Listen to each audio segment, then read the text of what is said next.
பசும்பொன் ஐயா முத்துராமலிங்க தேவர் பெயரை மதுரை விமான நிலையத்திற்கு பெயர் வைக்க வேண்டும் என்று நாட்டின் உயரிய விருதான பாரத ரத்னா விருதினை வழங்க வேண்டும் என்று தனது சொத்தின் பெரும் பகுதியை மதம் பார்க்காமல் தானமாக மக்களுக்கு கொடுத்தவர். இந்திய சுதந்திர போராட்டத்தில் தீவிரமாக பங்கேற்ற தெய்வ திருமகனார் பசும்பொன் ஐயா முத்துராமலிங்க தேவர்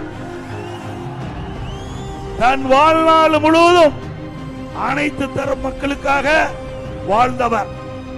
தனது சொத்தின் பெரும் பகுதியை ஜாதி மதம் பார்க்காமல் தானமாக மக்களுக்கு கொடுத்தவர்.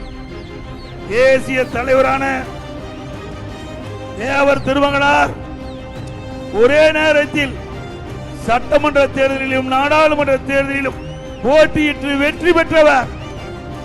தமிழ்நாடு குறிப்பா தென் மாவட்ட மக்கள் நெஞ்சங்களிலே நீக்கால் வாழும் பசும்பொன் ஐயா முத்துராமலிங்க தேவர் அவர்களுக்கு நாட்டின் உயரிய விருதான பாரத ரத்னா விருதினை வழங்க வேண்டும் என்று அதிமுக சார்பா மத்திய அரசிடம் கோரிக்கை வைப்பு.